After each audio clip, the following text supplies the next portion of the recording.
बलम बात में हरी के मानी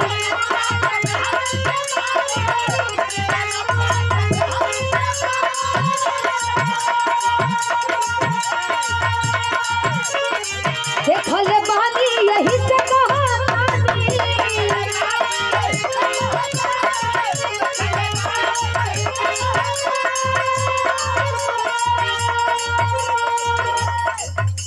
आनंद चौबे के भतीजा आरुपुर रविकांत चौबे वाह का सुनी बलम बात में हरी के मानी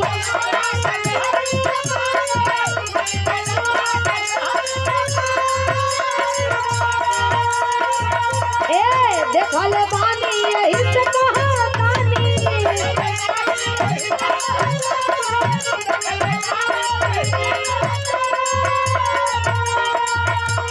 चला घुमा दी तो के अपन गौआ चला घुमा दी तो के अपन गौआ जनी जाए राजा पड़िला जनी जाए राजा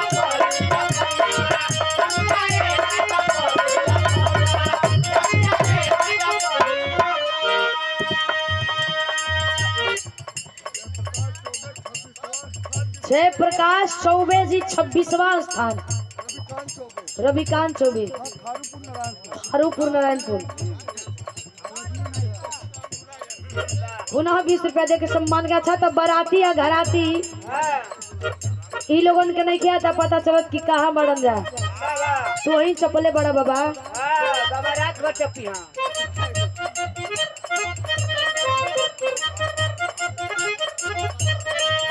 कोनो मरद कहता ए जाता नी पूर्व के गोरिया बोला का चाही तो है गोरिया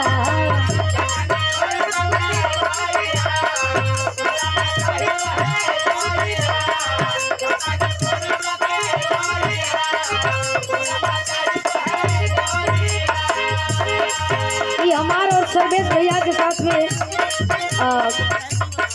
बना आई बस सर्वेश सिंह ऑफिशियल पर आप लोग बड़ा सम्मान प्यार दे रहल बनी और इंस्टाग्राम पर भी ट्रेंड बा कई दिन से जाता नी पूर्व के गोरिया बोला का चाही तो है गोरिया बोला का चाही तो है गोरिया तब हम कहली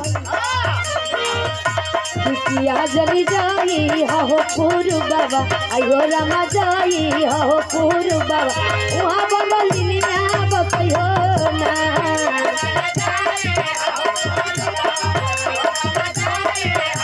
वहाँ बंगलिया बकयो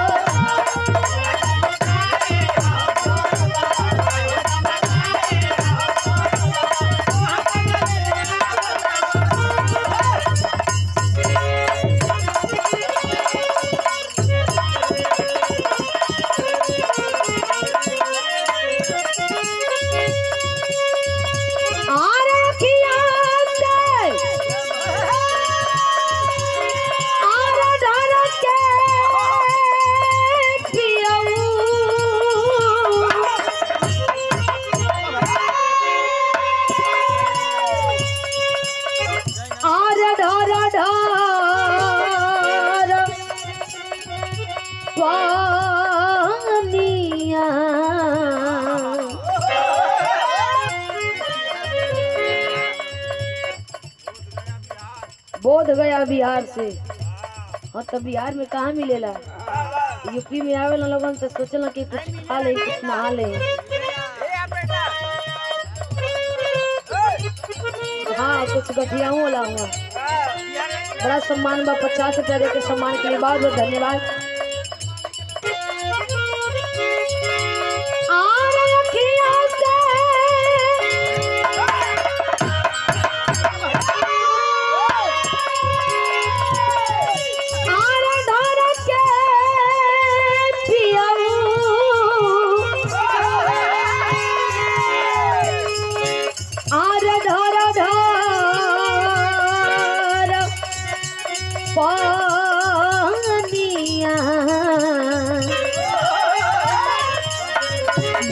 मट्टी में मिलल जाता, मटिए में मिलल जाता चढ़ली जवानिया।